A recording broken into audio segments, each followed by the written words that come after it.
Hello and welcome to the Build with Baer Workshop. My name is Pat Baer. I'm here to build a model kit and hang out with all y'all. I'm going to throw the Baer Cave Lego the Scythe emote in the chat. If you're currently a subscriber, you can reply with those emotes and I will see them and give you a shout out. If you're not a subscriber, you can just say hi or you can do emotes from something else. You've got options.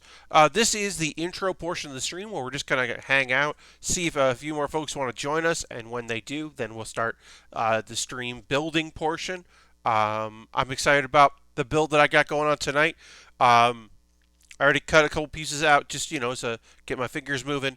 Look at that. Beautiful. It's beautiful. This does not do it justice. This camera, my lighting in here does not do this justice. This is gorgeously shiny. It's a wonderful blue, and I'm very excited to continue to work with it. Because this kit is it's just I would maybe describe it as loverly. I think I might call that. It's not just lovely, it's loverly. Lashbrook's here. Hi, Lashbrook. Welcome, welcome. This is the portion of the stream where we just kind of hang out here in a little bit because, I understand that, even though, hey, would I start 9 p.m. on the dot in another world? Sure. But that's not realistic. People come in, people get reminded, they're finishing up another stream, they see a notification that I've gone live. Or they know that we kind of hang out a little bit and now they're coming later. All that stuff. If we don't have a big crowd tonight, that's okay. If we got a small little crowd, that's all right. Sometimes Saturdays don't do as well as I wish they would, but that's fine. That's part of it. I'm excited for tonight. Work on this Tallgeese 2, this real grade. I put up another video in my ongoing series where I just post videos when people send me stuff from my wish list. Because I got the Gun EZ, or the Gun Ez. I think it's the Gun EZ. I don't know because I don't know shit about Victory Gundam. Never seen it. But anyway, I got an RE100 kit of the Gun Ez or Gun EZ. Before I actually start building it, I'll find out. I'm guessing it's the Gun EZ and not the Gun Ez, but whatever. That's a kit I'm building in the future. That'll be cool. That's one of the only RE100 kits I haven't built yet. And so that's a thing to look forward to. But obviously, we've got our legs done here. We've got our waist we're working on now. We're going to finish that up with the armor. We're starting from the bottom, working our way up. But we'll definitely get through the waist, and we'll start working on the chest unit. So we're going to start the legs, work up, then work out, and then finish with the head. Yeah, I think the head is the last step, or maybe we do the arms. Yeah, we'll do the head, and then we do the boosters, the back boosters, the backpack, and the vernier unit. So we'll get the backpack on, and then we'll build the gun, which is called the Dober gun, and the shield, and of course the beam sabers. We'll get those together as well, and attach the Dober gun in some variety. That is the thing I love about this kit is you don't just drop the gun on the ground when you got to use your beam saber. You can attach it to the shoulder so that it still comes along for the ride, and I think that is a nice bit of business. All right, let's see if anybody else is coming in to join. Again, feel free to come in at any point, folks. People can always pop in and say hi, and always feel free to say hello in the chat when you're around, and let me know you're here. Always throw up those emotes if that's something you feel like doing, and if you don't feel like doing that, you don't have to either. But hello, Bobby, welcome, and also Last Geek Plays, hello, welcome. Welcome. We're going to get building in just a moment. This is just the intro portion here. I'm going to go ahead and retweet my tweet out, remind folks that I'm doing this thing, and then we'll get to building, which is going to start about right now. Here we go. Tallgeese. Boom. We're doing it. So I want to talk to you all about a thing that's happening right now that I don't... So this was the thing. Years ago, right? Before back in the day when you were a Twitch streamer, right? You had before partners was a thing. People had just donation pages, right? They had donations, they had incentives, they had whatever they could do, right? They had various ways of trying to get support, right? They were like, hey, this is my, like whatever, this is my PayPal link, and these are ways you can support me if you'd like. Thank you so much for thinking of me, blah, blah, blah. And then they rolled out the partner program. Well, before they fully rolled out the partner program, Twitch had an idea. There would be big events that would come through, and they would be like, you can subscribe to this channel to unlock streams that other people don't get. In the same way that as a partner or an affiliate, I could do sub-only streams. I have no interest in doing that, but I could do that. They had streams that you could pay. So let's say that you wanted, and in some instances, it was how you got to see stuff that wasn't live, like VODs Unlocked. So I did that years ago. I became a subscriber for the PAX team. So I would get 2 PAX streams at a PAX West, or PAX Prime at the time, or just PAX, whatever. And I would be able to get that, and then I could get the VODs and all that. And they're not like a thing you could just subscribe. It wasn't a monthly fee. It was a one-time fee. How much was it? I don't even fucking remember. But I subscribed to it. And then I used it, and then that wasn't a thing you needed to watch, if you wanted to watch, like, PAX Australia or a PAX you weren't at. Like, I don't go to PAX South these days, so I can watch some live streams of PAX South, and it's not a problem. And I don't really think anything of it. I don't know how to get rid of that subscription because it's a lifetime subscription. It's not a big deal, and it's not something I think about. It did mean that I was able to chat because they had chat as subscription only for PAX Online because they wanted you to use the Discord. And I was able to chat because I am a subscriber. And people were like, what is happening here? And I was like, I don't know. It's something I can do. And like, that's fine. That was a thing that was like, okay, whatever. Well, I don't know why, but Twitch is doing a thing where, and I'm going to find the information here so I can read it, upgrading your lifetime PAX team subscription. Over the past several years, subscriptions on Twitch have been upgrading to include new ways subscribers to contribute to their favorite channels, like tiered subscriptions, tier 1, 2, 3, and subscription gifting. These features let subscribers level up their supported creators and share their passion for the channel with other community members. Sure, the one-time sub you purchased to PAX, which again, I don't remember when that happened, does not include these new features. So we're automatically transitioning you to the new channel subscription product free of charge during the week of 10/11/20. We want you to know that you will not be charged again for the same purchase, nor do you have to take any action to continue enjoying your lifetime benefit of your subscription. They're basically just like, hey, and I assume there are other ones besides PAX that did this, but they're like, hey, we're going to let you check this out. And you might be thinking to yourself, Pat, what? Okay, sure. They sent you an email. They're going to do this thing. Okay, just like it or don't. That's fine. And that's what I thought as well 7 days ago when I got that email. That's not what I felt like a couple days ago when I got the same email. And about an hour ago when I got the same email. I've gotten this email 4 times. It's the same exact email. I don't know why I got it 4 times. I don't know what's going on with it. I don't know why, and particularly in this case, it would matter that for a week I have a better subscription to a service to a channel that will not have any shows in that week, which I know is not Twitch's idea. But like, what I want to know is how many lifetime subscriptions are there? Because I know of PAX, but I don't know of any others. Do other ones exist? Who is this for? Who are they trying to... Do they want me to upgrade? Does PAX even have an upgrade? Can you become a monthly subscriber to a channel that runs 5 weekends a year? What's happening? I, as of yet, have no answers. And I looked to see if anybody had messaged Twitch, if Twitch support had replied to anyone, and I haven't seen anyone asking about it. I assume people just turn those emails off and like unsubscribe so they don't get these emails. I assume that's why. But like, I tried to figure it out. Like, why is this happening to me? And I wish I had an answer for y'all. I wish I could be like, and then I figured this part out. Oh, and then this person told me.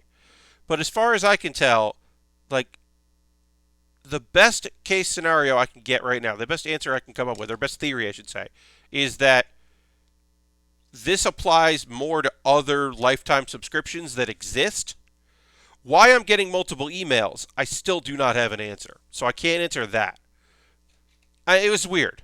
I have never heard of someone having a lifetime subscription before. Yeah, so it is like it is a thing that like doesn't really exist. Like it's old fashioned. It's from the days before tiers. It's from the days before.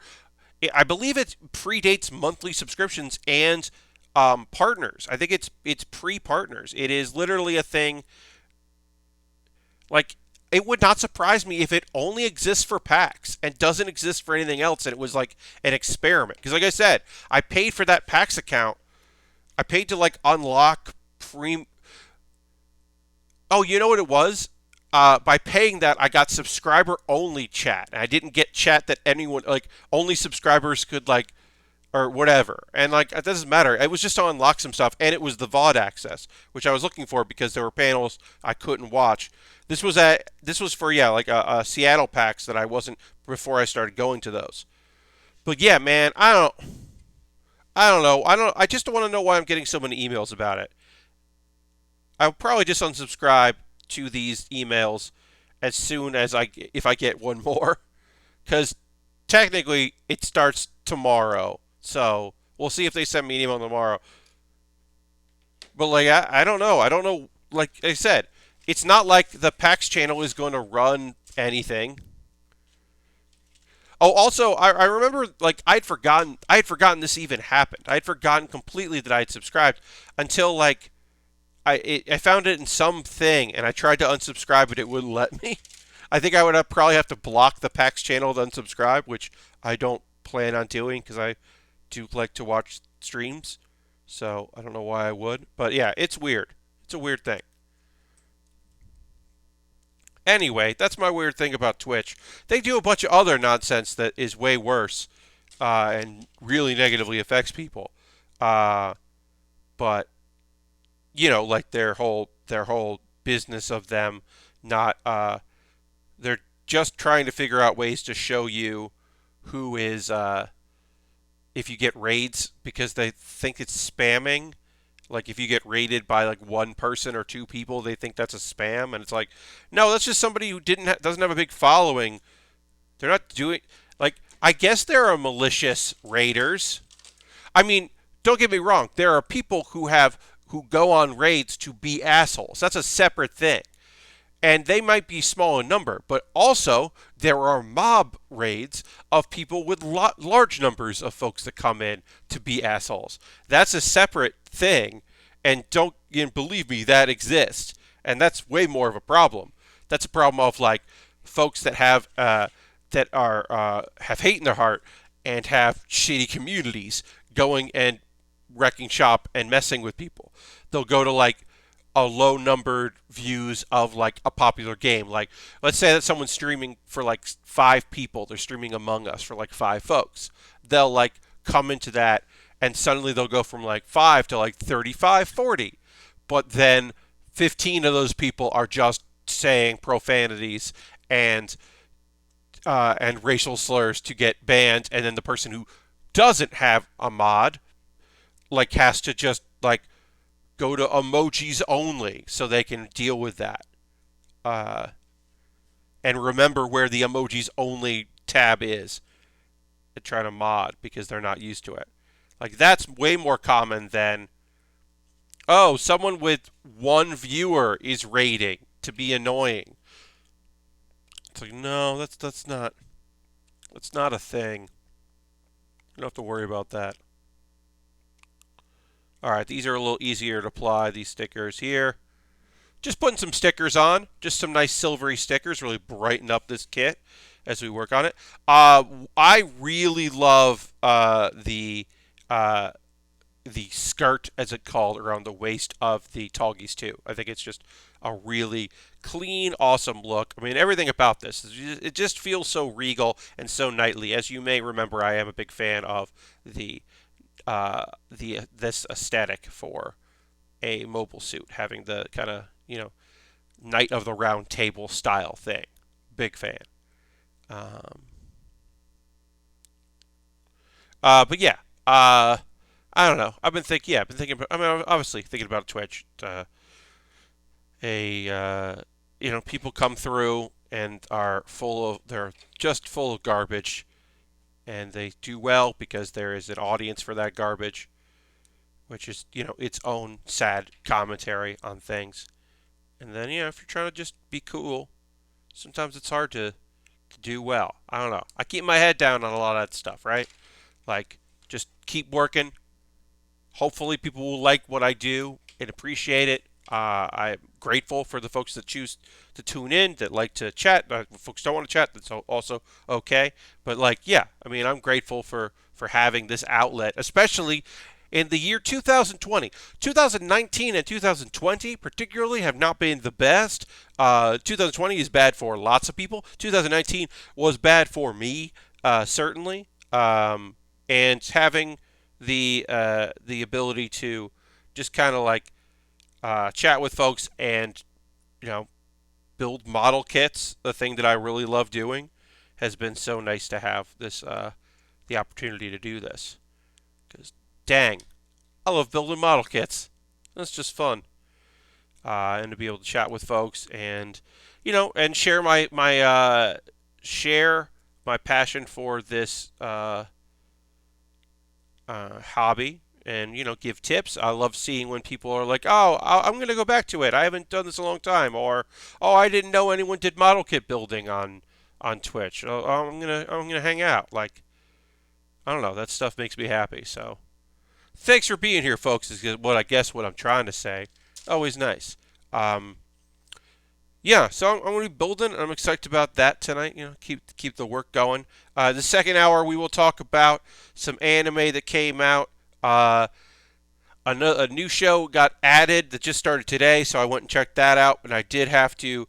I am postponing until my next stream one show because there's just here's a weird problem.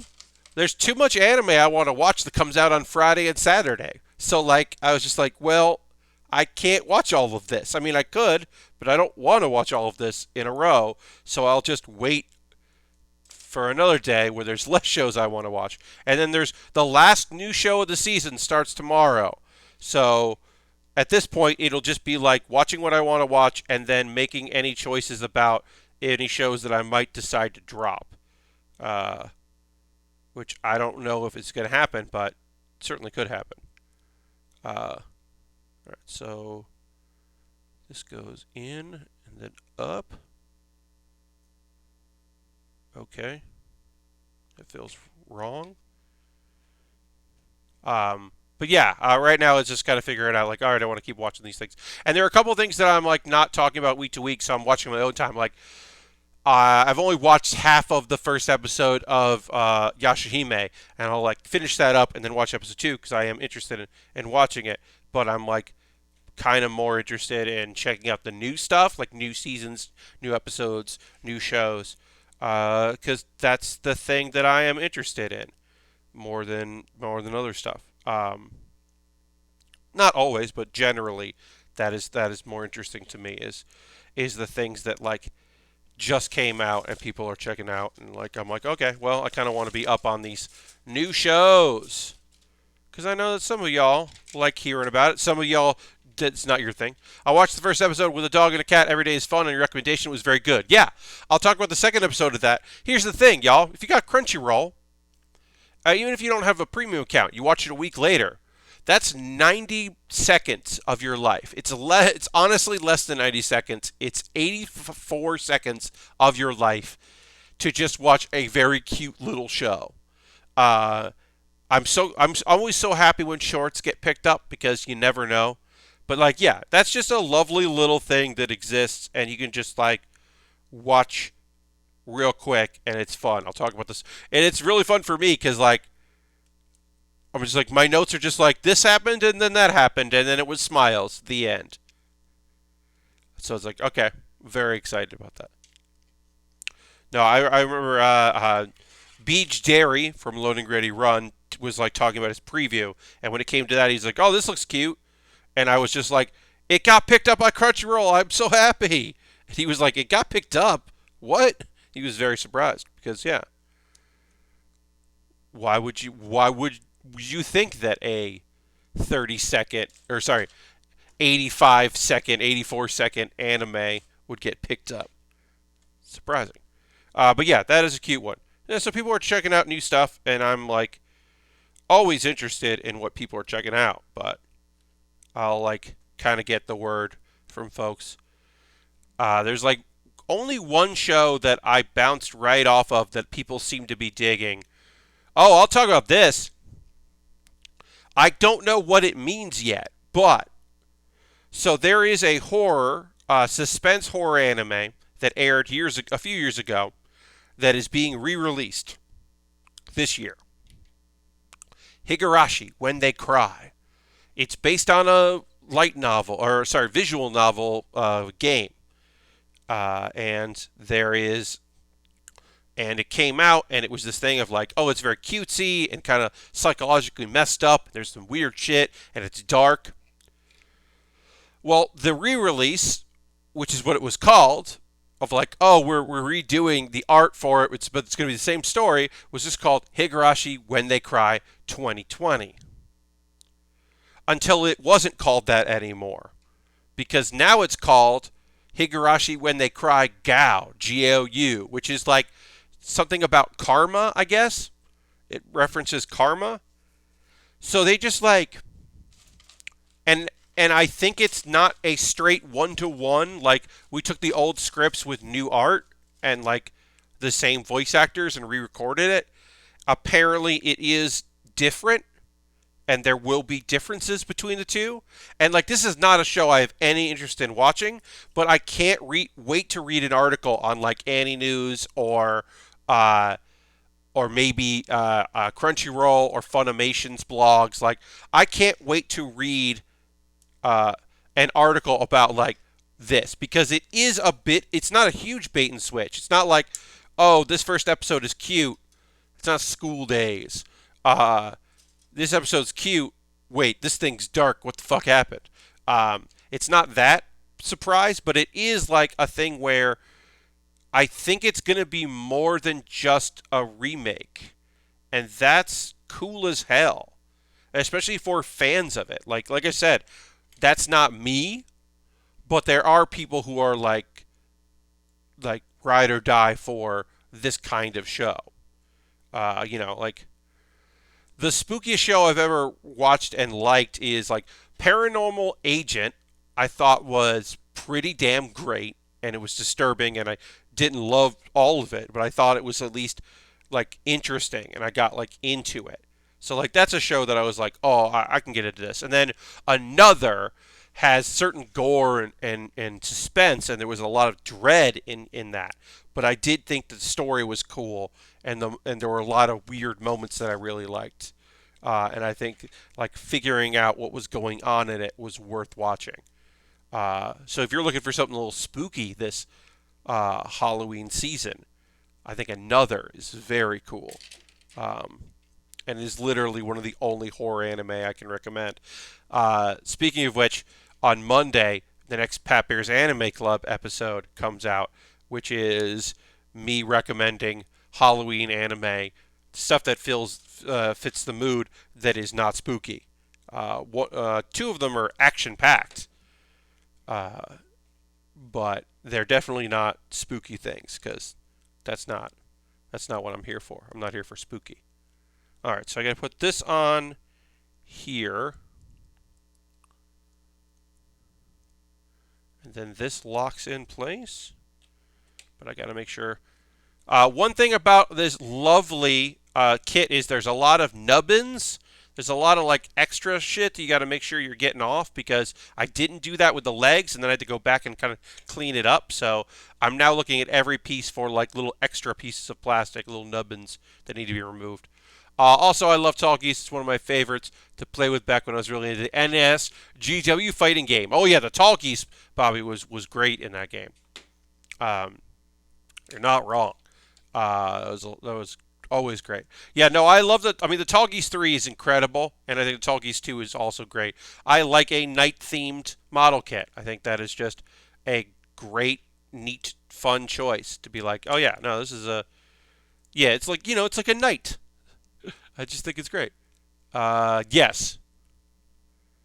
Um, yeah, this is like the Tallgeese 3 is my second favorite, like non Gundam, or the Tallgeese 3 is my favorite non Gundam because the Epion is a Gundam. I have to make that clear. The Epion is a Gundam. It's not one of the main Gundams, but it is made with Gundanium. So it is a Gundam. And the Tallgeese 3 is my favorite from Gundam Wing that is not that. Let's see. Alright, so this goes the same way. These seem a little fragile, so hopefully when I put the legs on, it won't be an issue. This does seem a little fragile. And then we just got to make sure that the bumps are on the front. Alright. Yeah, that was a fun game, as far as playing a fighting game with Gundams. Alright. Okay, so we got these on, and now we got to put some legs in here. And then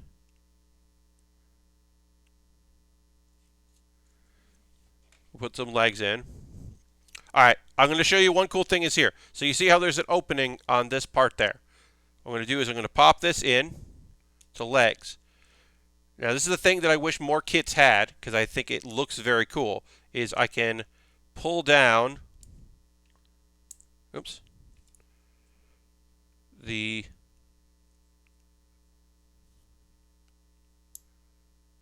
part there. I can pull this down, pull this piece out, and then it will pop into the leg. Didn't do. Can, just didn't.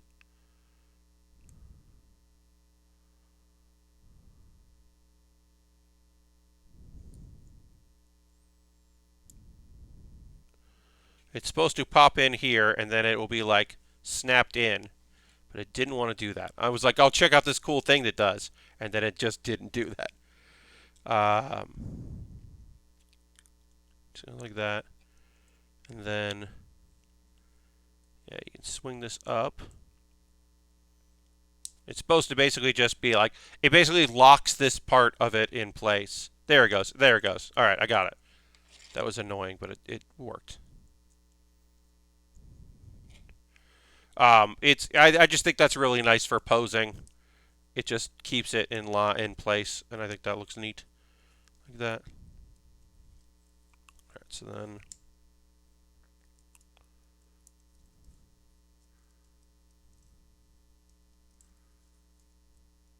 kind of got to get these lined up right. Okay, and then right. All right, we'll leave that off for now, and we'll fix it later.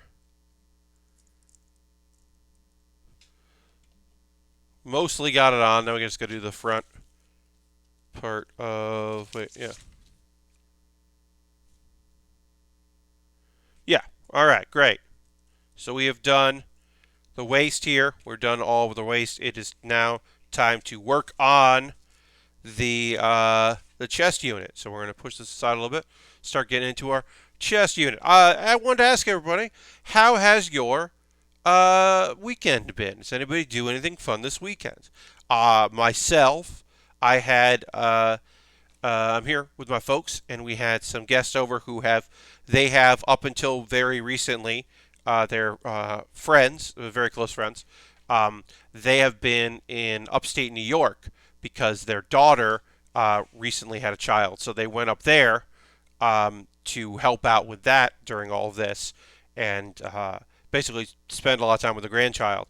And they recently got back into town. They had to be tested when they're up there, so they're okay, and now they are part of the bubble. So they were over for basically snacks and hanging out and allowing my folks to catch up with them, and I like them. They're fine. I will let you know I was happy to see them. I think it was nice. It's her birthday today, so it was nice that they got to spend time together and see some friends, and they can be social with people that they that aren't uh, their family members. So it was good for them. I was mostly excited about the pizza bagels. We had bagel bites, and I haven't had those in a very long time. And folks, there's nothing fancy about a bagel bite, but that doesn't mean they're not great. I was very happy with to have a bagel bite, like a bunch of bagel bites last night. Pretty psyched about it. Last week's has been at work, but I did discover Adventures of Briscoe County Jr. is on Prime via IMDb TV. All right. Well, let me know if the Adventures of Briscoe County Jr. holds up. I'm genuinely curious if that is a series worth returning to. I have fond memories of that. Hey, what's up, Professor Zoidberg? Welcome, welcome. Yes, I said I have fond memories of that particular program. Um, uh, your Old West bounty hunter, but also steampunk elements and time travel and mystical asteroids from space. Whole lot of stuff happened with that. I've only watched 2 episodes so far. Kinda. Briscoe County is a hell of a Mary Sue, though. Yeah, I mean, like, I think the general idea was that somebody. Oh yes, the dryer ball work looking orb. Somebody was just like really loved Bruce Campbell and really wanted him to have a starring vehicle. And like I don't disagree. I was really surprised they never did a spin-off show of his character from the Hercules Xena universe because he had like a Robin Hood type character. And I was always surprised that that didn't have a spin-off. Of course, he did have um, Jack of all trades, which was a Count of Monte Cristo style show that he had, which was um, fine. I remember that show being fine.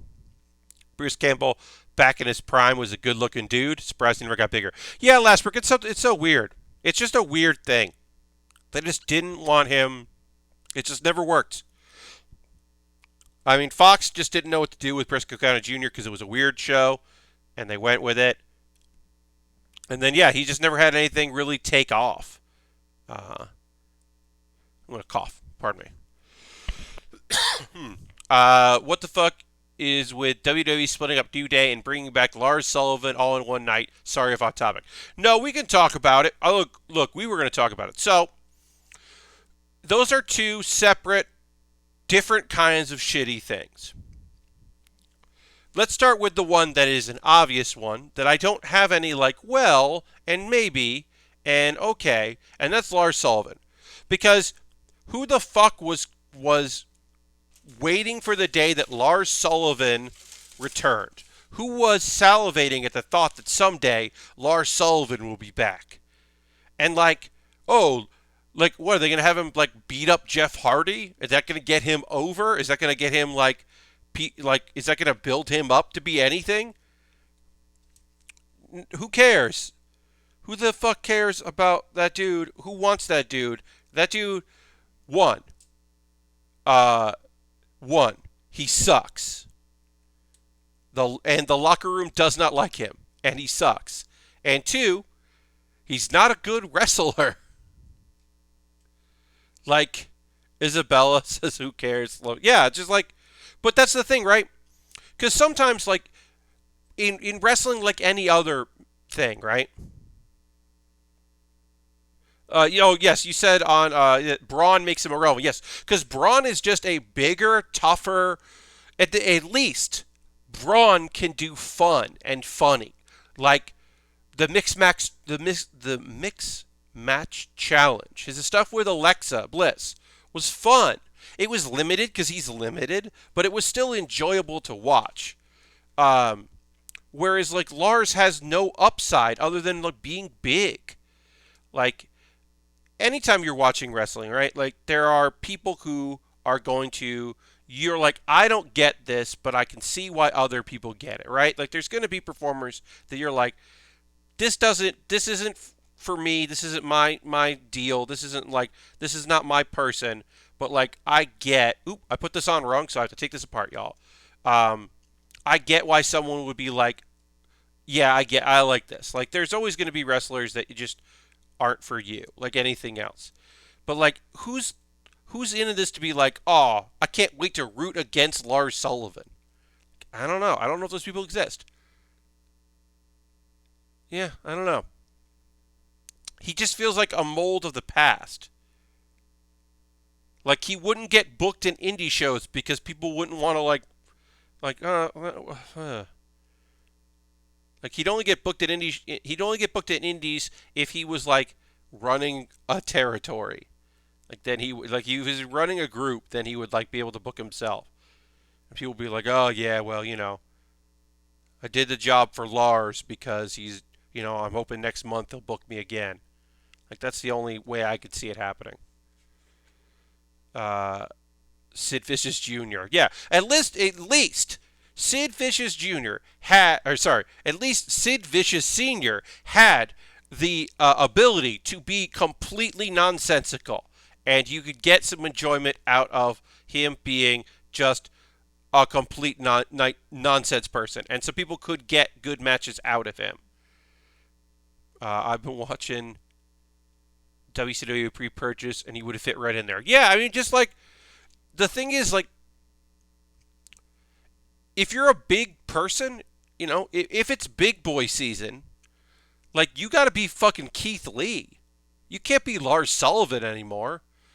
You got to be Dominic Dijakovic. You got to be able to, like, do a bunch of fucking cool ass shit that, like, you should not be doing at your size, and that is now the new standard of what is fucking awesome and rad. Like, like, I need a lot more from my big man rather than just that's a big man. Like, and if your big man thing is you can push over ambulances, great. If you're Braun Strowman and you push over ambulances all the time, like, okay, that's your big man shit. Fine. But like, I just, like, I don't know. So that's that. Like, I don't need Lars on my TV. I certainly don't need Lars Sullivan on The Good Show, which is SmackDown, because it's only 2 hours, and it doesn't have a nonsense thing that doesn't mean anything and doesn't matter, which is Raw Underground. Raw Underground doesn't make any sense. It doesn't mean anything, and they've never attempted to make it mean anything, because anything that has Dolph Ziggler be undefeated in it doesn't mean anything. It, like, that does, like, if your whole thing is, well, he's a tough guy. Perennial loser Dolph Ziggler. Get the fuck out of here. Yes, they haven't been doing Raw Underground for a little bit because they've been building up towards the brand split, and also a big portion of that has been the Hurt Business slash Retribution angle. That's kind of replaced Raw Underground, because outside of the idea of Raw, because this is the thing that happens in not just WWE, but especially in WWE, is there's not a reason until they decide they need a reason. So like, they didn't start Raw Underground with the idea of like, okay, so we're going to do this underground thing. It's going to have an edge. We're going to take the idea that we're going to take a little bit of the Bloodsport idea that's out there. We're going to take the presentation of the Crucible from Chikara that we watched that pilot of the Chikara, and we were like, oh, let's just do that. We're just going to do that stuff. So we'll just do that, and we'll call it Raw Underground, even though Lucha Underground was a thing. We'll call it Raw Underground, and that's the end of it. No further thought presented. Not like, and should we have a belt for it? No thoughts on that. Should they mean something outside of Raw Underground? No ideas. Should there be any reason to do it? No. We'll think about that later. We'll come up with a reason. Should there be a commissioner? Like, well, Shane wants to do it, so we'll have Shane do it. Is there a reason that he wants to do it? No. Okay. Uh, I feel like Raw Underground was a Shane idea Vince will go through. Yeah, but like then it would have been over, or like I don't know. It hasn't. And yeah, is it done? Is there room for it to get bigger and do more shit? Certainly, there's certainly room for it to become more of a thing, but it doesn't feel like it just doesn't feel like a thing they are going to invest in, which is the thing. Like, hey, there's a hacker on SmackDown. Now, we've heard the internet rumors that that's Ali, and they're like, well, maybe it's going to be Ali. Maybe they'll reveal that that was like a failed thing that he did. He tried to do the hacking role, and then that didn't work. So then he had to get more aggressive. So maybe uh, they'll do that. Uh, but really, as it comes down to it, I got to make sure I put this on right. That hacker gimmick was they just started doing this thing with they're like, oh, there's a hacker, and then they were like, who should the hacker be? So it's not like it was a pitch gimmick because that's not how they operate. They don't operate on pitch gimmicks. They operate on here's a thing, now who should fit in there. There's a kind of classic. There were these vignettes of like a kid being picked on in school, and like then there were like ghosts and apparitions behind it, and they're like he will return. Those vignettes were because they had a few people that were out with injury, and they were like, well, some people are going to be coming back soon, so let's just do this for a little while to build up anticipation. And then eventually they were like, oh, we'll make this a thing that was for Kane. We're just going to say this was Kane, a vignette about Kane coming back, with no idea of what that was going to be and what he was going to do. You know, who made it so Austin couldn't get the briefcase or yeah. No, they don't. They never came up with the idea of who did that because it doesn't matter who did that because it just happened. Who cares? There was never idea for who was going to be the anonymous Raw GM. They were just like whatever. It just exists, and then it doesn't anymore. GTV ended because they eventually were going to be like, oh, this is Gold Dust, but then his contract ended and he didn't renew it, and so they just like, well, we won't do it anymore. It's one of those things where what does like 5% great idea that's screwed up by the writing for it or choosing the wrong talent for it. Yeah, I mean that's the thing, right? Like it's a fun concept. It's just that it's nobody's like baby, and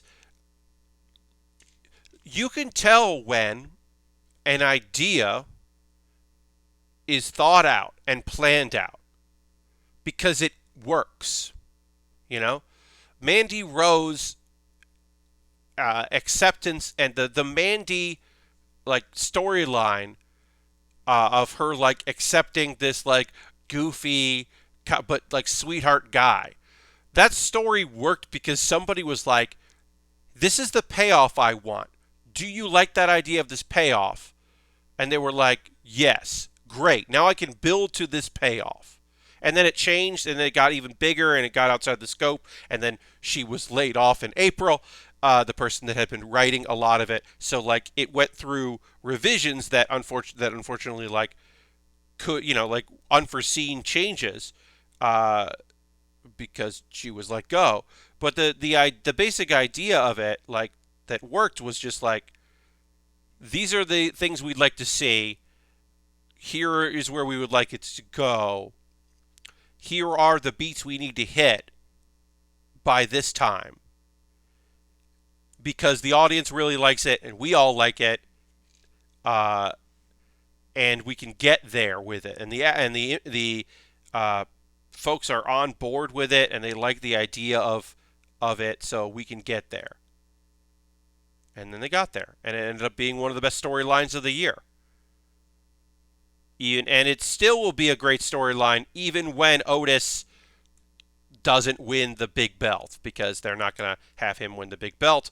They just like the idea of him having that having something cool. Him winning is cool, and now they're like, okay, now what? Oh, we don't know. Dustin Rhodes was a current wrestler. Unfortunately, was saddled with bad characters during his prime. So here's the thing: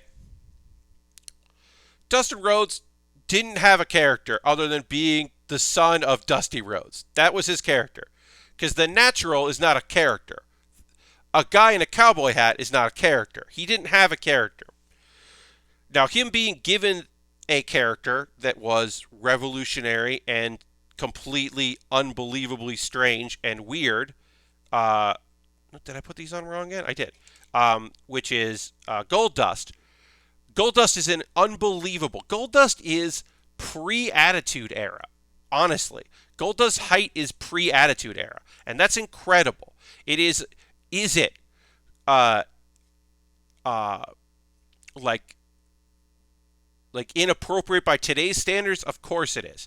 Is it a bummer to have an androgynous or feminine, like heel that was meant to make people very uncomfortable? And that is your gimmick, is that you make people uncomfortable? Does that suck ass? Of course it does. It sucks ass. It's shitty that was a thing. But it's also like an incredibly nuanced, strange performance, and it got over, and he made it work, and it's just like its presentation is so interesting and odd, and then eventually it becomes a parody of itself, and it becomes a comedy piece, and he goes to WCW, and they give him this elaborate idea that then they can't legally do because somebody that came up with it doesn't work for the company anymore, and it suddenly becomes this thing, and it's not an idea he wants to do anyway, and so he balks at the idea of it, and that ends up going nowhere. All right, so this has to be up. Sorry, folks. This is weirdly complicated. Sometimes real grades can be a little complicated, but I want to make sure I'm doing this right so I don't have to take a lot of this apart to undo it, so I want to take a little bit apart. It did keep him out of yes, and it because it was such an oddity of a thing. It only had so much. Oh, thank you, Harold. Welcome. Thanks for the host. It only had so much room it could go. So it did keep him out of a lot of stuff. And also, there were people that didn't want to. They didn't want their manhood to be brought into question by performing with that character, which is their own, its own form of complete bullshit and shittiness. Harold, thank you for the 10 bits. Appreciate it so much. Gonna throw the old applause in there. Thank you so much, Harold. Bits are always appreciated. Thank you so much for that support. But yeah, it was a weird time. Now, getting into the other wrestling thing. So, loved seeing Xavier back. Kofi, I knew would be back soon. Loved that Xavier. Two in a week of people with Achilles injuries coming back to wrestling after injuries that could be career-ending. That's so impressive and so rad. I'm so happy that he's back. So thrilled about it. And then also, oh, this sucks so much. Because Kofi had a singles run, obviously, and he had his friends helping him out, his brothers helping him out. If you want to push Big E, here's the real thing. You want to push Big E? Why weren't you pushing him in his singles run? Why was he just being Sheamus? Why didn't he win the IC title when you were saying you were going to push him? You're like, oh, we're going to do this thing. Kofi gives him his blessing because Kofi's going to go off, and then Big E didn't do shit. Why did you wait until they came back? Like, yes, they didn't break them up. They separated them, which doesn't mean they're broken up. It does mean they can support. But if they were on the same brand, then you just have Big E do singles stuff, and the other guys do tag stuff, and they just hang out. And I don't understand it. So here's the thing. This is the way I would, if they're going to break them up, I want this. Because some people want, they always want the heel, right? If you're going to push Big E, then Big E needs to betray them. You got to go the Seth Rollins route, right? Big E's got to betray them, turn his back on them, do all that. Well, that's the thing. Who goes first? Well, that's the thing. You don't turn any of them heel. This is the best case scenario of breaking them up, is separating them on brands, right? So at the pay-per-views, at the pay-per-view, They ran into each other. They're happy to see each other. They're going to support each other because they're like, oh, hey, oh, you're here? Oh, cool. Hell, you got a match? Hell, you're going to kill it. Yeah. Yeah, this rules. They can support each other. They can hang out. It's the whole thing. They can keep selling merch. Got to keep selling that New Day merch. Honestly, I would love it if on Raw on Monday that they come out to a pre-recorded version of Big E doing their entrance because they're like, "Oh, Big E's on a different brand. It's not that he's not with us anymore." Well, that's the thing. There's no money in Big E as a heel because he's funny and charismatic and like he's not. He's a bad heel. When he came into the company as a heel, he's just another strong guy. The only way it works to make Big E heel is if he has something. Because he doesn't. He was the worst heel of the three of them. Xavier Woods has a mouth. He's a great heel. Kofi was not a good heel, but he was having a good time being a heel. And Big E, what was he doing when the New Day was heels? The New Day's heel only worked when it did work because Xavier Woods can talk on the mic. I mean, look, he's intimidating. He's a big man, but well, they still call it the New Day podcast because they didn't break up the New Day. That's the thing. This is what I like. If they're gonna do this, this is what I'm happy they did this. Now, I will remind you of a duo, a famous duo that had a third member. Now, was Spike Dudley on the same level as the Dudley Boys? No, but he was a Dudley, and he was associated with them, right? They split up the Dudley Boys. Devon and Bubba got split up to different brands. Devon, they had a gimmick for. They had an idea. It was a thing that he had pitched a long time ago. He knew he could do it. Reverend Devon didn't get over big. It got Batista over more than anything. It introduced us to Batista. It didn't do great. But it did something. What did Bubba do? Was Bubba a singles wrestler? Did they give Bubba a singles push? No. They just had Bubba tag team with Spike. And they just didn't do anything with him. And he tag teamed with some other people, and he just bounced around, and it didn't work out. And it could have worked out, but it definitely, it just didn't. It didn't have it. And then eventually, they reunited them. And that's my biggest fear. My biggest fear is that what happens when they decide that Big E's solo run isn't working? What happens when they're like, well, that's a failed experiment. He lost the IC title and he didn't go anywhere. So now we're just gonna pretend it didn't happen. But to turn any of them on each other, first of all, that is the thing they didn't say. They basically were like, we never want that to happen, right? Because they knew they'd be split up at some point. But they've always said they definitely did not want to turn on one another because it just didn't make any sense. But yeah, I like when they tagged. Usually, Woods would be on the outside and be the third man. I like the rare instances of Kofi and Xavier Woods teaming together. I think their speed is really fun. And it'll be interesting to see them together, see what happens, see where that goes. I don't know. But I don't like it. And my big thing is I don't think that Big E has... I think that Big E can be a singles competitor and can do well as a single star. But I'm just so afraid that, does Bruce Pritchard think that? Does Vince McMahon think that? Because if those two people don't think, if the head writer and the owner of the company who approves all the scripts and every move that people make, if those two people don't think that he can do it, then he's just going to be wasting his time on his own. And that would be a real shame. So I don't know. I also don't like... I get why they did it the same night because it's a draft and that's dramatic. I get that. It's going to be real, but like honestly, uh, to not even give him the full night is just it's a bummer.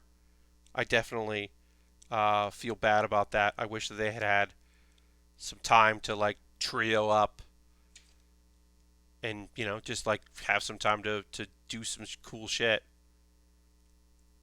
together. I'm kind of bummed they didn't get the whole night. And then on Monday, you draft them. They win the tag belts, and on Monday you draft the two of them. Uh,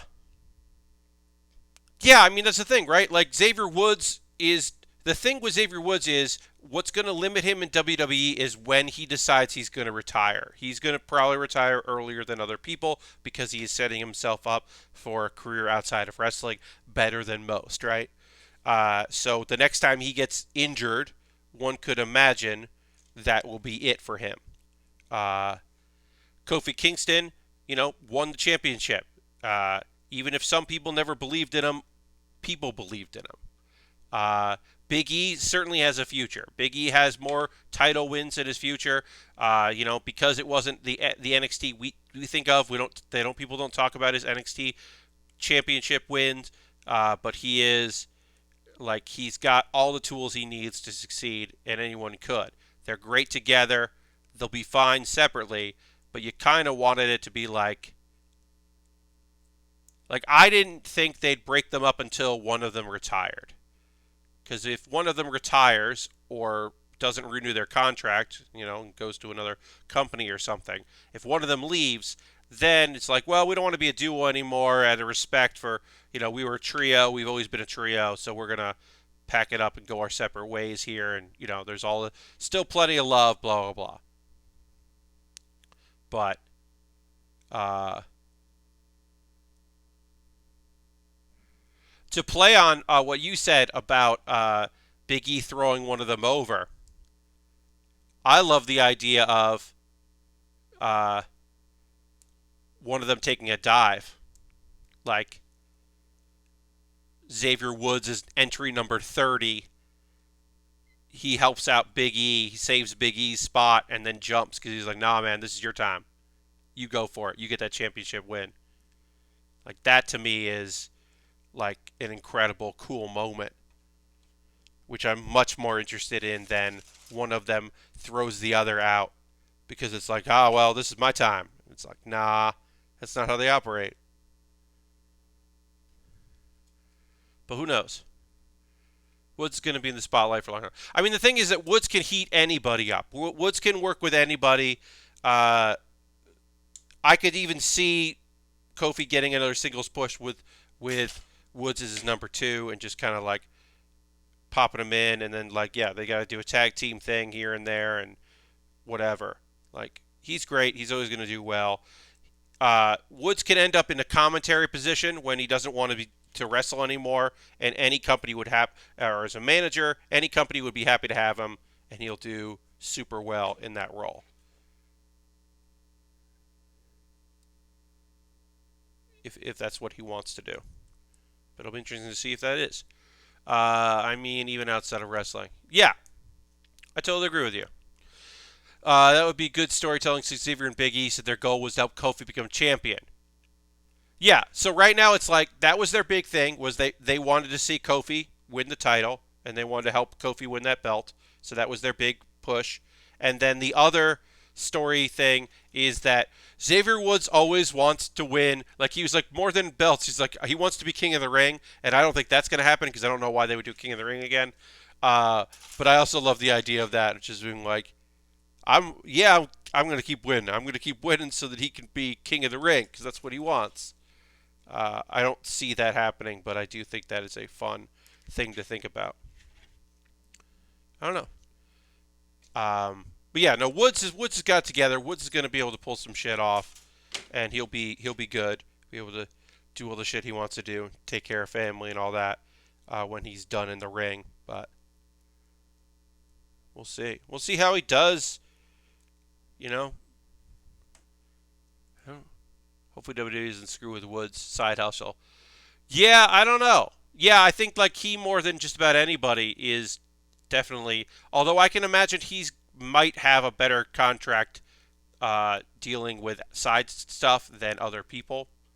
I can't say that for sure, but I imagine that he's got a few things set up. He's got a few deals that are probably a little different because he's definitely been early on that and a little more savvy. But I don't know.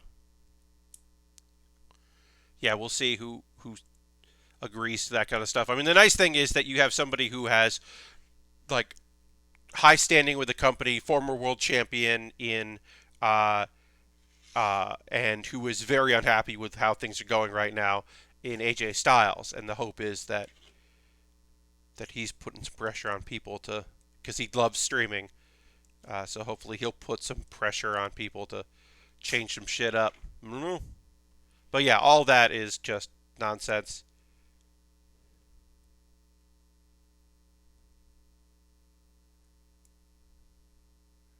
All right.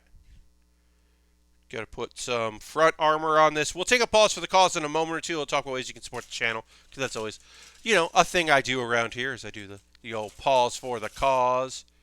Got to put some chest parts on this kit. Start building the chest up here.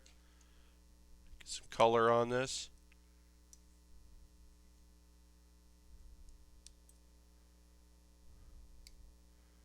Put the wrong piece on there. Get a little. It's not Kalu. It is not anime time yet, but it will be soon. Yeah, I gotta take a pause for the cause in a moment or two, and then I will talk about the shows I watched. And as I said, there's a bunch of Friday stuff. So I did not watch all of it, but I did watch quite a bit of it because there is just only so many hours of the day, and I wanted to watch the new show that came out. Uh,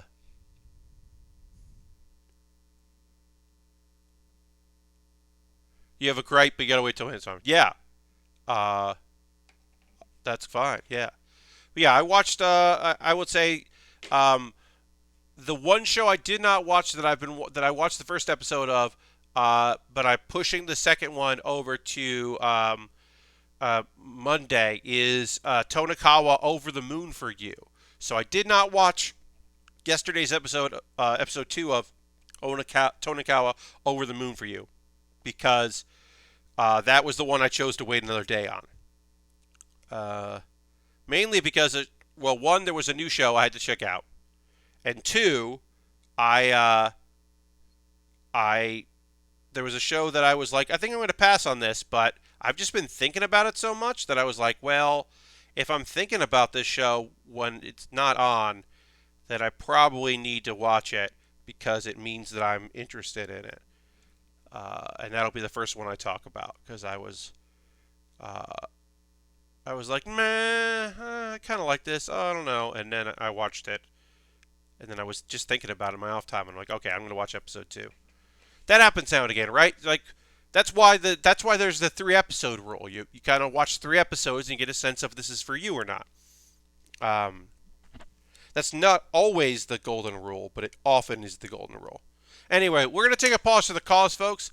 Um, First and foremost, if you're currently a subscriber, you can throw the Bear Cave, the leg of the site, the moat in the chat. Let the people know. If you're not a subscriber, hey, you don't have to become one, but you can. I'm going to talk about ways you can support the stream if you want to. I'll go through these fairly quickly, and we'll get back into model kit building. But this is just a chance for me to kind of talk about what I do and kind of promote myself here. I only do it once a stream. Subscribing is a great way to support the channel. You can use your Prime Gaming, because you have Amazon Prime linked to your Twitch, or you can use Cash Money. You could gift a sub. I was so grateful for Cinerix on Thursday for donating 10 subs. That was incredible. Harold just gave me a couple bits tonight, which was rad. Bits and coins are always appreciated. The cheers or gifting subs is another great way to support the channel. But yes, indeed. But that's not something you have to do. None of the stuff I'm going to talk about right now, all the ways you can support the channel, they're all optional. Just being here, chatting if you want, hanging out. Those are great. Just kind of watching if you just want to veg out, building along. If you're working on a project, that rules. But if you just want to hang out, that's totally okay. I will say, if you're like, I'd like to support you, but I don't want to do it through Twitch financially. Well, I have a Patreon. You can join my Patreon. That's a great way to support what I do here. There's a $1 tier, a $3 tier, a $5 tier, and a $10 tier. So you got more options in here, and you get different rewards for different things. So take a look at that. Um, that is another way to support what I do. One-time donations, because everything I make through Twitch, through Patreon, goes into me buying model kits and equipment. So if you want a one-time help me out with some monies, I will use it to buy things. Um, and if you're watching this on YouTube later, hey YouTube, you can just see this in the show description below. I linked everything that I'm talking about right now. I will tell you that I have an Amazon wish list, and as someone who has chosen to remain anonymous, does not want to give the name, but is a viewer, they know who they are. They bought me a kit, the RE100 Gun EZ, and I'm going to be building that in the future. I'm very excited to work on that. I've got inexpensive Lego sets, like a Camaro. I like to buy a Lego. I'd like to buy a Camaro. I like to build a Lego Camaro, so that would be fun. That could be a fun thing. There's a bunch of different stuff here. There's I put in a boat from One Piece. I don't know why One Piece escaped my brain, but it did. So I got Lego. I've got high grades. The Build Divers Re-Rise new Xeon Gundam is on sale. Ooh, that's good. $26. That's a good deal. But yeah, I got a bunch of different things on here. Real grades and high grades and master grades. Bunch of different things you could buy. And if you buy something on my wish list, it jumps the queue. So after this, after we're done with our Tallgeese, then I jump to the Gun EZ, the RE100 Gun EZ. That's the next thing on the queue. Because if you're kind enough to buy something from my wish list, then I want to build it, and I really appreciate it. Also, you could buy a gift card at USA Gundam Store. You buy a gift card there. They send you an email with your code, and then you whisper me here on Twitch or DM me on Twitter, and you're like, here's this code. Buy something. You can even be like, hey, here's $40 worth of gift card. You should buy this thing, and link me to a thing. And I'll definitely take a look at it. And if it's not something I've built in the past, I'll definitely get it. Otherwise, I'll just use it for something cool. So that's another way to support me. A free way you can support me is joining my Discord and posting in the Discord. If you're building anything, you can post photos of stuff you're working on. People plug themselves if you got a video thing or a stream that you think that people would want to check out. You're more than welcome to jump into that. It's a nice little place. Very kind little Discord. Some video stuff that I want to promote. Pat Baer's Anime Club. If you missed my end of the summer season wrap up, that's up. On Monday, I will have my Halloween shows that aren't spooky video. That'll be Monday. And then I have a weekly series that I do called Baering the List. I ranked Hearthstone classes because someone needs to do it, and it might as well be me. The one I'm doing for next week, I think is pretty good. I think you'll like that one too. This one's good. I think next Wednesdays is one of my best. That's just a little thing. I like to do a project every year where every week I do something within that project. It's October. I have to start thinking about what I'm going to do the second week of January because I go from basically through. So I have to think about what I'm going to do the second week of January, and I have to start thinking about that. What is going to be my next project? What's going to be my weekly YouTube video? I honestly don't know yet. So that's weird. That's weird for me to be like, I don't know what I'm going to be doing. Hopefully I'll figure it out. All right, let's go to get this ready. I'm going to drink a little water, and then we'll get into talking about anime. So I'm going to get over here. I got my shows set up.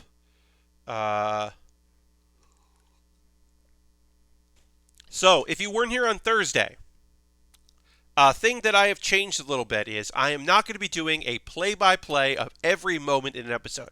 I will give an overview. I might, if it's early in the season, I might talk about it in depth a little bit, but I'm not going to be in depth with everything because even if two of the shows I'm about to talk about are short, I'm still talking about a ton of anime because it's a new season, and particularly my Friday, Saturday watching is, as you can see, between yesterday and today, I watched 6 shows.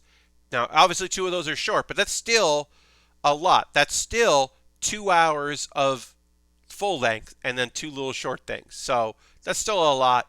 Um, and to also take notes and all that. So I'm kind of revising the notes that I'm taking. But we'll get back to building, and I'll talk about a few of the things that I've been watching.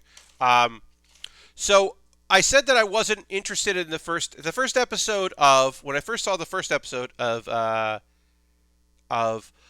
I'm Standing on a Million Lives. I was like, well, I like Isekai, and I kind of like that this guy he's gotten some bad luck. I like that this is an isekai that like they'll be jumping back and forth between their world and this fictional world, and I'm kind of interested in this. Okay, I think that this could be something, but I was like, nah, I don't know. I don't know if I'm going to keep watching it. But then I couldn't stop thinking about it. Like the ending of the first episode, I was like, oh, this guy's like driven, but he's not. He just doesn't have the class skills to take this responsibility on. But like, it's interesting how driven he is. Also, like, it did remind me a bit of ReZero, and that the main character is overpowered and he hates his regular life. Like, Subaru in ReZero is just like a depressed NEET. He's just like he can't live up to the expectations put on him, and he's living in the shadow of his like gregarious, lovable father and successful father, and he just feels inadequate. And this dude, Yusuke, like some kind of trauma happened where he was betrayed by his friends or something. Something bad happened, and he's like constantly reminded of these bad feelings. But he was like he's been spending his time in his high school like as a loner, and it's kind of his own fault. He doesn't need to be that loner. So that's interesting. There's some interesting elements to this show that I'm like, all right, I'm like intrigued by this. So I watched the second episode because I was like, okay, yeah, I kind of want to know more about it. Uh so yeah, like he has some self-awareness, but he kind of negates that. And we learn about Kusu, who is she's the warrior class character, uh, and apparently she is very weak in real life. She's like has this issue. She has this health issue. So she's got her own like excitement about this world, but it's mostly from a place of her wanting to help, even though she's not strong and kind of scared. But she does want to help out. Uh, and yeah, I think that's kind of an interesting choice. Uh, there's also apparently another dude with the same last name at their school, and he's popular and awesome and likable. So it's another thing for our main character to have a complex about, like the idea that there's a better version of him out there. Uh, which I don't know. That's kind of an interesting thing to be in this show. I thought that was kind of neat. Um, anyway, so he's fighting this big ogre thing, and he manages to level up. He hits rank 10, which means he can pick a different job or an additional job. I'm a little unclear, but he can get another job, and he ends up with the job of chef, which so if you're not watching the show, there's a big wheel that gets spun, and like most of the costs like warrior, mage, whatever. Those are big chunks in it, and then there's a bunch of tiny little ones, which is supposed to be random. And he got like a little sliver, which was like peasant or farmer, and then he got another sliver on this one, which feels intentional. Is that he got a sliver which gave him the ability of chef, but it works to his benefit because he has a knife now and he can see the internal organs, so he can get his compatriots back, and it works out good. Um, and so because they won the quest, he gets to ask a question, and he asked the question: what happens after they finish the 10th quest? Because they've just finished the third quest and they have to finish 10. And the answer is they see the game master's like future, because he's from the future, and he's like, here's what happens in our future, in my future. Here's what happened, and it's real monster. The monsters from this game world are in the real world, and the three of them are like gearing up to face this giant dragon. Which and then they're like, and then that's it. That's all they know. So I'm kind of interested in what that means and what else is going to happen in the show. Uh, who are the other characters are going to join? Because now when they start the next quest, they have to. Well, yeah. Once they complete this quest, they have another one to do, and they'll have a new member of the group. So who's that? Who is that going to be? How does the dynamic change? What's going to be happening? Like, I don't know. I'm sort of into it. I don't know. I think I'm standing on a million lives is interesting. Again, this episode ends with our main character basically talking about how he hates Tokyo, and he kind of maybe doesn't mind the idea. He kind of likes the idea that it's about to that in the future it will be destroyed. Um, but so it makes me wonder: is this a thing? Is this a thing where is he the game master in the future? And they failed to protect the world. And is this whole thing, because he's the main character of the story, is this whole thing him trying to like get himself to power up and grow up as a person so to be able to fight this stuff? It might not be. Uh, I don't know. I don't know where it's going, but I am interested in seeing where it goes. Okay, so Kalu unit has anime gripe time. You started Yu Yu Hakusho with my wife. She's never seen it, and I haven't seen since I was a kid. And man, I did not realize how long that show takes to tell you what it is. We're in episode 5 or 6, and it's all been about coming back to life. Nothing about how it's a fighting anime. And the VO in both sub and dub is pretty rough. It really shows its age. So, yes, when I went back to that show, I had forgotten how long it's about a ghost solving minor crimes and helping out people that he left behind. I forgot how long it goes. I mean, look, the idea that the main character dies in the first episode, that's every isekai right now. But at the time, that wasn't a thing that happened. That it did feel like a big deal at the time. Whereas now it's just like, yeah, well, yeah, it's an isekai, right? So like, yeah, sure. It's like, no, it's not an isekai. Yeah, it's very slow till it becomes a fighting monsters of the week and training and making new friends and growing and having other people grow powers and then becoming a tournament anime. Um, you can kind of get the vibe of, so the creator of Yu Yu Hakusho also created Hunter x Hunter, and you can see if you watch Hunter x Hunter, the him training to become a hunter happens really fucking fast, and the anime even speeds it up from the manga. The manga is a little slower, but the anime is just like, okay, well, we're gonna go find out what the hunter exam is and meet all the characters you're gonna love real soon. Don't worry, he's gonna get off the island to go take the test very quickly. Don't fucking worry, we got you. And you can tell he learned it from just being like the pacing of like living in this like spirit detective shit for a long time. Yeah, yeah, he's just doing small stuff and just learning about the world and slowly meeting all the characters who are going to matter, and it really does take its sweet ass time. I mean, look, I still love it. It's still the fucking best, but I do agree with you that it is a slow burn of a series. Yeah, I know. No, I understand. Like, yeah, yeah, that was the thing.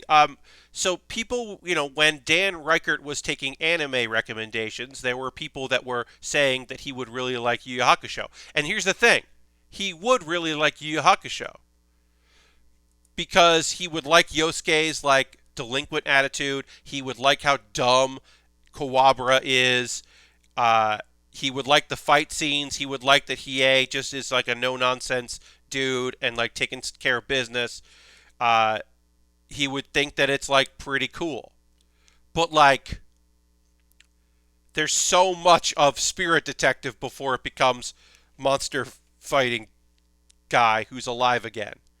It's just it just takes a really long time before it gets great when it's just pretty okay. And I was like, Dan Reichert is not going to wait for it to get good. Like there are other shows that he could watch that like really pick up the pace and kick things off. Like I said, I love it. I love the series. I went back to it a while back and had a ball with it. But it is, yeah, you really have to like be okay with it. The dub isn't bad. I think especially the main four, I think are good. I think even Botan's voice actor, I think, is fine. It's not my favorite, uh, but it's not a bad dub. Uh, Look, they made Quabra a punkish street punk voice, but he's not Italian, so they didn't Joey him. Um, so at least they didn't fuck that up. He's not the dub voice actor isn't never gets as high pitched as Quabra can get, which is a bummer. But it's not a bad version comparatively, at least. All right, now we can put this part on here. Anyway, I got to get back into talking about this. So, okay, so Standing on a Million Lives, I understand if it's not your thing. I like isekais. I do like underpowered characters in an isekai. I do like that he seems to not want to get this. Like, he doesn't want to die, but he's certainly not interested in saving the world. And he's definitely more interested in having adventures in this fantasy land. Uh, so I'm like, okay, I'm engaged. I'm interested. All right, now we're going to work on the arms, and we're going to start with the right arm. We're going to build the whole arm, and then build the other arm. Um, so then I'm going to tell you about. Hey y'all, I don't fucking know. Thank God, Raillords is, or sorry, I gotta say the right full title. Rail Romanesque. I call it Raillords because they're Raillords. Rail Romanesque. If this show wasn't 3.5 minutes long, I do not know if I would be watching it. If it was like a full length thing, because like nothing really happened, and I don't know what's going on, but it's cute, so I guess I'm gonna keep watching it. Let's see. The rail lords are going to come up with merchandise that attracts more riders, which will then sell more merchandise, which will then allow them to get more merchandise to sell to more fans and increase. And it is a cycle that they are looking to do. So that is the big plan: is let's come up with cool merchandise to sell to people that still like rails because the railroad industry is tanked, and then once we sell these, we can we'll be able to even make even more merchandise. So the idea is that they are going to split off into pairs and do brainstorming sessions, and then you get to see these characters interact with one another. Like some of them have mutual respect, and some don't know each other, and there's a whole lot of Yuri vibes in this one, y'all. There is some. This is not the last time I will say there is some Yuri vibes in this. Also, they all eat together, and they eat coal because they are the cores of trains as young ladies. So they eat coal? Question mark? That was a odd thing that happened. I do like the idea that they eat coal with chopsticks. I think that is cute. But I was also like, wait, what is happening right now? Why do they eat coal? Why do they eat anything? And then, yeah, and they were pairing up, and it was a lot of like, oh, we're going to figure this out, and oh, I'll have to be the leader on this one. Um, and it was very maybe gay, which is cool, obviously. Obviously, not against it being gay. But yeah, it's 3.5 minutes long. It's on Crunchyroll and Funimation, and then that's weird. Kind of don't know why either is happening, but they are. So you can watch that. I don't have a lot to say about it. Another short anime show, which is With a dog and a cat every day is fun, which is just a mouthful of a title. I'm not against the title, but it is quite the mouthful. Uh, so that show is do dogs know when you're sad? Maybe. Maybe they're cheering you up when they think you're sad because they remember what it's like to be happy and they want you to be happy. Cats definitely know when you're sad, but they're not interested in helping you. So that was the A story. And then the B story was dogs are very excited when it's bedtime, and they're like very excited about bedtime, and they're kind of running around. It takes them a long time to get settled. Uh, and cats, when you go to sleep, it's their time to shine. It's their time to be nonsense, and then you can't sleep because they're running around doing all kinds of stuff. That's the episode. The title is longer than the episode. Yeah, it is like by the time you like say the whole title, it's over. But it's so cute, and the art style is so fun. That dog is so silly and goofy, and and the cat has the deepest goddamn voice. He's just got this like mafia like yakuza boss voice. It's very fun. I really enjoy that part of it. Um, but yeah, that's a short little show. It's on Crunchyroll. I'm going to keep watching it. It's adorable. Oh, I'm not going to keep watching an adorable anime? Get out of here. Of course I'm going to watch an adorable anime. I said there were Yuri vibes, and yeah, hey, here's another show with some big old Yuri vibes.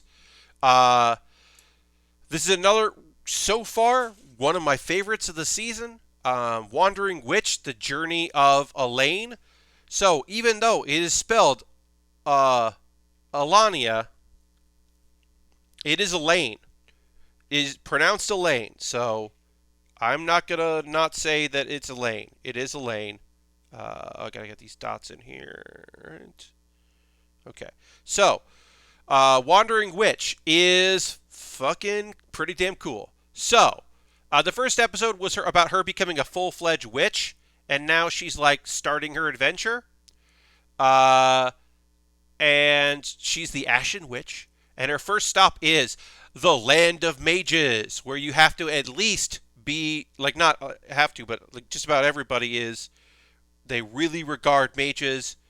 Um, she immediately collides with a young girl, like instantly she gets there, and then we get to see her use some magic, and then it happens that she loses her brooch, which identifies her as a full fledged witch, and she ends up meeting this girl again, coincidentally, Saya, who is studying to be an apprentice witch, is working at an a inn, which is basically like a place that she's staying.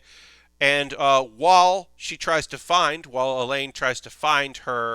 um, her brooch, she's like also going to train Saya in using magic, to pass her exam. She's got to pass her exam because her younger sister, passed the exam first and went back to their homeland, and Saya's really lonely.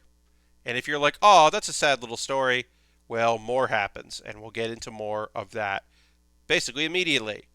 So, so Saya's like, yeah, all right, I'll train you some, and it goes well, and it goes very well, and there are some real ass Yuri vibes happening here, because she like gets in bed with her, and she's like, I'm lonely, and like there's a lot of like, what's up? What's up with this? What's happening here? Like, what's going on with this story? Uh, but it turns out, well, Saya's very lonely because Saya is the one that stole the brooch, so that and set Elaina up because she's just needs someone to be with her and help her. Um, and Elaina figures that out, and she's like, "Well, I have to go, but here's my spare hat. Here's my witch's hat. That way, I'm with you even when I leave," which is a very nice thing. And turns out, Saya passes her exam, and Elaina continues on her journey, knowing that. And then it definitely ends with like the interview with Saya, who like figures like basically being like, there's a newspaper interview, and she's like, I did it, and then I'm going to become a full-fledged witch, and then I'm going to find uh, the uh, the person who helped me, who I love. So she definitely, this girl fell in love with uh, with Elaina, and then Elena's like, all right, well, when I catch up to me on my journey, which is interesting. I don't know. I was not expecting immediate Yuri vibes. Like, I love how pet summaries of anime are my only exposure to outside of a couple exceptions. Well, yeah, I mean, like, I know there's some of y'all that don't follow this stuff, so yeah, I am your window into it. Um, but if one of these shows really blows up and people are talking about it, then you can have a little insight into it. I don't know if Wandering Witch is gonna really take over the mainstream and become a very popular show. I think it's very cool. Um, so far, it is Kino's Journey to the West, but like not as dire, which is good. And it could get dire. I don't know. Um, or just Kino's Journey. But yeah, so far it is an interesting show. And like I said, it was unexpected Yuri vibes, but like not arguing with it. Because the first episode, there was definitely an affection that she had for her teacher, um, but that was like, well, that could just be any number of things. But this was definitely very much oh yeah yeah yeah, this girl is lonely, but also definitely fell for this witch. Uh, it's like, okay, well, we'll see where it goes. So yeah, I'm gonna keep watching it. I think this show is cool, and I am uh, totally on board. And I am still on board with. I have trouble saying the name of this one, so it's called Sports Climbing Girls, but it's Awakakeru, Kakeru, uh, sport climbing girls. Big fan of this. Yeah, so basically the premise of this is, hey, imagine that wall climbing, like indoor wall climbing, uh, is a big sport or could be a big sport. Like imagine there are people who want it to be a big sport and are training to do it, and there's a high school club that does it. And last episode we met our main character Konoma, who is Konomi, I should say, who she like doesn't know anything about sports climbing, but is basically was a gamer that has kind of given it up. Seems like sport climbing has a lot of toxic gatekeeping problem based on the last two episodes. Yeah, so like, look, um, sports anime having rivalries within your own group that's very sports anime. So June, the character June, uh, I think the character June is like is like very very common in this genre, right? In the sports anime genre, there are a lot of people who are like having that rivalry in there because like this second episode, it's there's already a lot of respect. She's already like, well, this girl actually wants to do this and I get her, where she didn't necessarily believe in the first one. Now there are other characters that don't want that. There's some real garbo characters in this other one. Um, and we'll get to those characters. But yeah, there's some people that don't want you to do this. So um, so the thing of Konami is this is her second day of wall of like climbing. She's just started it out. Doesn't know what she's doing. This is not her hobby yet. This is not a procession. She's good at puzzles, and she's psyched about trying it out. But she's very nervous because it turns out, um, uh, her the leader of the club is like one of the best uh, climbers, and the other senior member of the group is also an incredible climber. And we already knew June was good and was like a prodigy. So like, oh, she's the new person on a team full of like clear veterans, which is interesting. We meet a girl that is, she's definitely a fucking creep. She's apparently best in the nation. Uh, let's see, what is her name? Oh, I didn't write what her name is, but she is wearing bunny ears. Oh no, sorry, she's a Wanami, a Wanamine, Iwamine is I don't know how to pronounce it. Right. She is like apparently the rival. She's also she's wearing bunny ears, and nobody says anything about that. And I don't know, and I don't know what's going on. But she's a real fucking creeper. She's a creepy weirdo, and I'm not a fan of that. Do not like the creepiness of that, and her creepy actions. Not a fan. Anyway, so our main character, she's nervous about it. Uh, then she meets this girl Akane, who is using a lot of cat puns, and she gives a pointer, and then we learn, ooh, she's up to no good. She she once got outshone by ranking the American Gladiator competitors would make for a good Baer in the List. The thing is, I don't remember it. I guess like so. What I would have to do, Bobby, is I would have to rank them just by name and not by ability. So I could do ranking the names of the American Gladiators and be like, I guess I could do that because I wouldn't be able to do that. Yes, yeah, I would just be like, here are a list of names of American Gladiators. These are my opinions on these. I guess I could do that. Um, anyway, back to climbing. So Akane is she got beat by June years ago, and now she just tries to ruin newbies, and it works. Konami gets pressured. She's not using her head, but then June gives her some pointers, and there's a nice little moment there, and then you get to see what we've seen, which is, oh, this girl can adapt really easily. She takes the notes, she takes the lessons, and she's applying them. In her second run, she uses her head. She uses a move June taught her in a way that like surprises other people. She doesn't win because she doesn't have the upper body strength to do as well as she could, but her mind is in it, and she's got the drive to want to succeed. So it ends up being uh, like a cool moment in the episode. Um,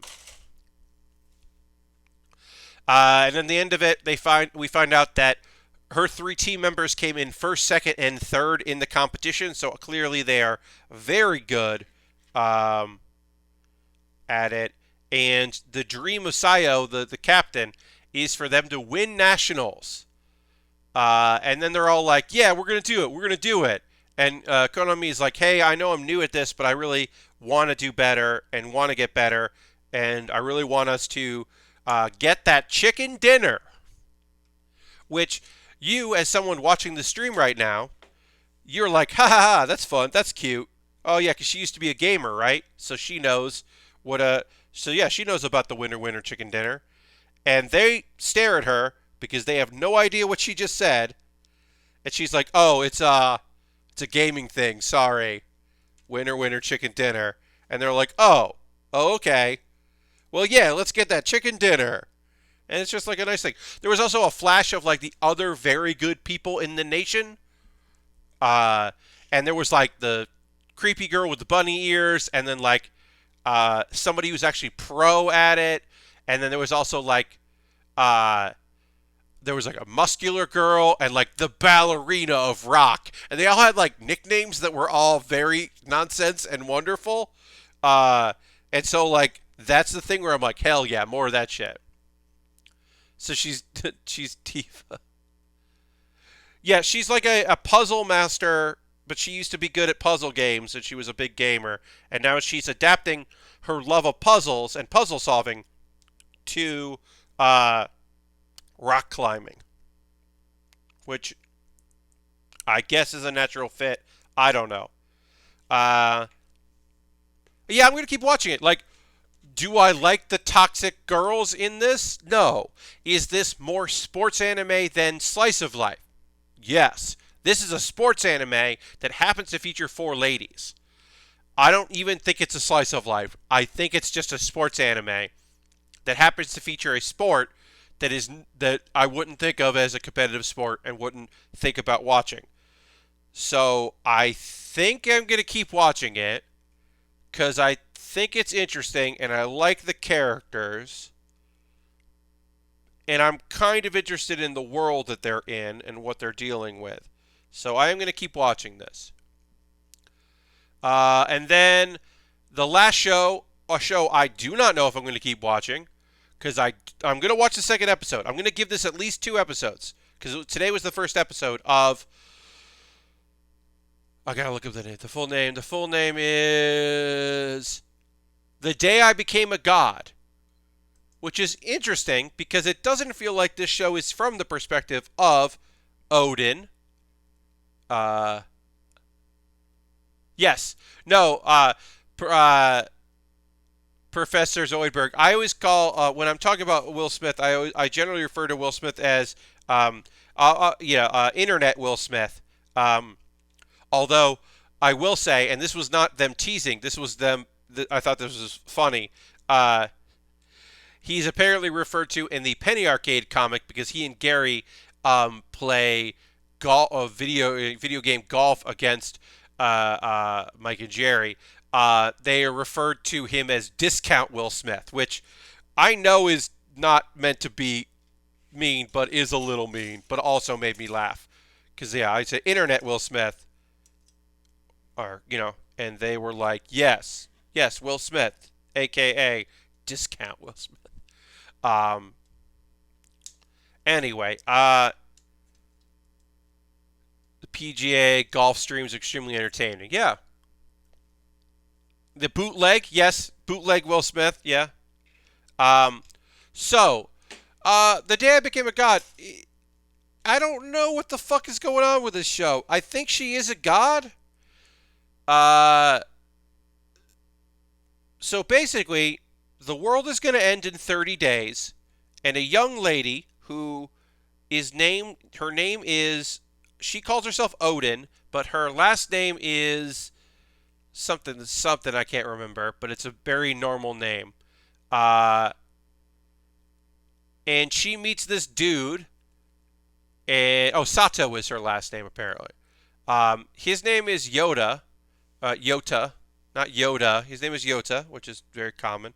But his last name is, I wrote this down so I can remember it, is Narukami, which means basically the kanji of his name basically means sun god. So, Odin's like, okay, hey, I want to hang out with you because the world's ending, and I think you'll be able to show me a good time and let me experience things before the world ends, which is a weird way of doing that. He doesn't believe she's a god, because why would she? She's dressed kind of like a nun, but like not like Index from a certain magical index. Like that's definitely someone wearing a nun's outfit. This is like a version of a nun. He does describe it as someone who is cosplaying as a nun at one point, and I do think that is an apt descriptor. That it does feel a little cosplay-ish. Anyway, so she's kind of loud. Oh, also she has Yota has a childhood friend whose name is her last name is Inzanami. And if you are a Persona Persona 4 fan, you may remember the name of one of the main villains of the show, of the video game, and also the anime, whose husband was the main card in Zanagi, and that is Japanese. So her last name is a Japanese name for a goddess, which is very convenient for this thing. It's like, okay, sure. Alright, what is going on with this arm? Y'all, did I do this arm wrong? I did. How'd I do this wrong? It's facing the wrong way. Is this facing the wrong way? This shouldn't be facing the wrong way. Oh no. How'd I mess this up? Anyway, She's got that, like, she's like that thing where this girl has that thing where she's like not emotional at all. So maybe she's I don't know. She's got a dare thing going on, but I'm not 100% sure that's her deal. Okay, so I put this on wrong, but also there's only one way for this to be, so I have to flip this part around. Okay. All right, I gotta take this apart. We're gonna take this apart here. As an anime fan, do you get disappointed by actors clearly designed for cosplayers? No, I mean, like, I understand the idea that you want your thing to be popular. Look, if that means that it's an interesting design, like, I don't like boring character designs. Like, if your only thing that sets you apart from other characters is that you have different hair, like, that's way more annoying to me than, oh, this character is distinct in several ways, but wouldn't be hard to put together if you want to cosplay as them. Like, nah, that's fandom. Cosplay fandom is valid. I'm here for it. So, like, if a creator wants to make something that you could cosplay as, like, I got no problems with that. Like, that's not pandering. Like, there is, well, Professor Zoidberg. That's not. He didn't make that. He made that because he wants to look at her. That's not for cosplayers. That she's not designed. Quiet's not designed for cosplayers. Quiet's designed because of a belief that that is what a majority of Metal Gear Solid audiences that they want to look at something like that and demand to look at something like that. That's not because he's not imagining cosplayers wear that costume. That's for garbage. I mean, he might have said that, but he's lying.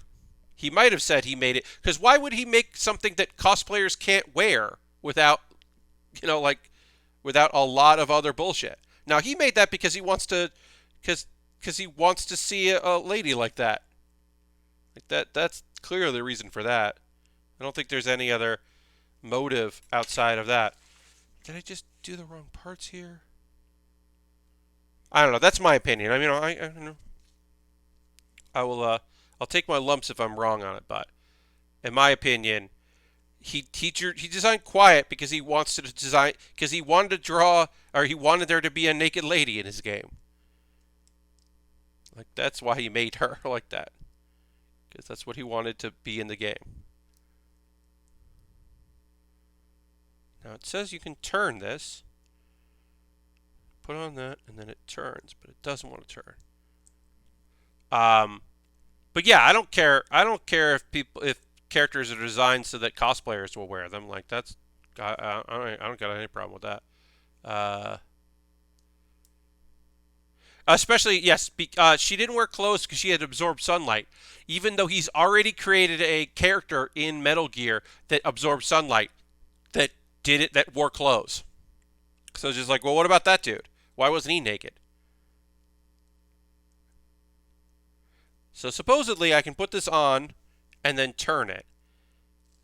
And that has not happened. So I am at a loss here, folks.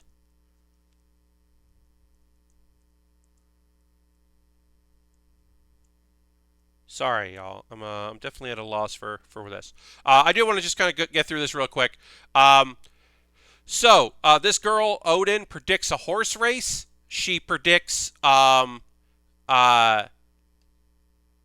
she knows that it's going to rain, and then she also knows that it is, she knows it's going to rain. She predicts the rain, and then she predicts that they shouldn't take the bus because it's going to be, there'll be issues with them taking the bus because there's going to be a problem. It'll be faster to just walk. And then she predicts a horse race, and then she also somehow manages to get the baseball team to agree to, like, play against him because if he's good at baseball, that might win the heart of the girl. And that part, I was like, I don't know what's happening here. Why is this part of the story happening? What is this story? Okay, so I don't know what's happening here. But I'm putting it on like this, and I'm supposed to be, after it goes on, it's supposed to be able to twist, because it's got to face the other way. because eventually it has to look like that. And it doesn't, and I don't know why it doesn't want to twist. I'm like, is this on wrong? Okay, so if that's down, so I might have to just figure this out on my own before Monday. We're almost done with the stream. Anyway, it ends with Yota's mom agreeing to let Odin stay at his house. And I don't know why she agrees to that, but she seems to have some understanding of what's going to happen here. He does believe her that she is a god. He doesn't know if he believes in the fact that the world is going to end in 30 days, but he does believe her that she has some magical abilities, and I don't know why he believes that. Anyway, I don't know why I can't figure this part out, but it is the end of a build, and sometimes things just don't work out, and I don't know. But I am not figuring out why this part is supposed to turn, and I don't know why it's not. And so I'm going to, on my own time, figure this out. Hey, Sin. But yeah, I don't know why this isn't turning, but it's supposed to, because it turns at the end of this. It says you put it on here and you turn it 180 degrees, and then you put these other pieces on and lock it around it. But it won't let me turn it around 180 degrees, and I don't know why it won't. So I will, on my own time, figure it out. So yeah, so we're going to end the stream there with me just being disappointed. Yeah, no, it's just like sometimes real grades are a little wonky. It could be that this piece here isn't tight as possible. That if I can get this, if this fit on better, then it will slide on, and that's the problem. But because if it goes on like this,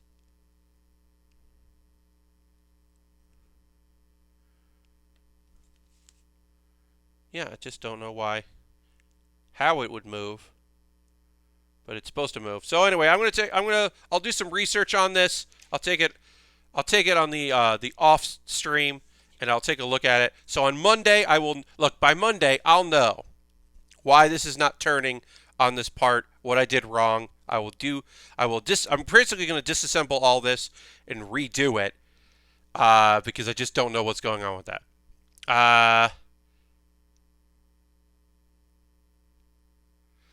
So Zoidberg, I do have other interests. I do keep a few things off discussion. That I have a couple of things that are for me. Currently, I have a couple anime shows that I'm going to talk about at the end of the season, but I'm not going to talk about week to week, that are just like I watch casually and I might take a week off. Same thing. I have a couple of video games that I just don't talk about on stream that are just kind of like for me and my own personal time. But most of the things I do chat about with y'all, and I'm pretty open to things. But yeah, I do try to keep a couple things that are like, basically I don't have my own like, oh, these are things I don't talk about on stream. I have my equivalent of these are like my own little versions of things that I don't chat about. Like, oh, at the end of the season, I'm going to talk about an anime or two that like. I'm not going to tell you my thoughts right now on A Regular at Magic School Season 2, because I haven't watched either of the episodes yet. I'm going to watch that on my own. And at the end of the season, I might be like, this is what I thought of it. That's kind of what I'm dealing right now, is like a couple shows there. I have a couple games that like, I don't talk about these games, but like, I'm playing them, because like, I just don't want to get into it, because they're single-player games that I'd rather just talk watch myself. Okay, so we are going to go and raid. I'm going to figure out somebody for us to go and raid and check out. Oh, we're going to go. So I love this. My friend Adam, a.k.a. Seabats, has been doing a very cool thing where he's been running Street Fighter V lobbies for people that are beginners to come in, because he wants to get into it. So he's been having chances for people to come and play. and he'll play as well. And it's like a very chill way for fighting game fans to hang out. So I don't know how long he's going to go. He's West Coast, but we're going to go raid him because that rules. So feel free to come along on the raid. Watch some people figuring out Street Fighter V with some commentary from Adam. And have a great night. I will be back on Monday, 9 p.m. Eastern. My normal Monday build. I'm going to figure out this arm part. Thanks so much. I'll see you in the next build with Baer. Goodbye, goodbye, goodbye, goodbye. Thank you for being here.